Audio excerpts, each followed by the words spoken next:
Kaya pagbila akong tao isang 30 tapos isang 20.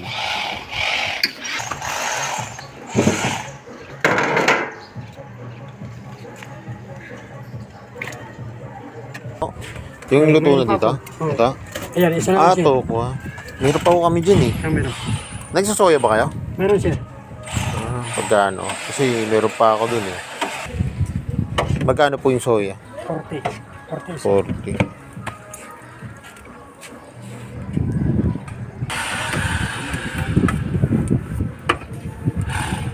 Maraming sir. Yung tama lang po.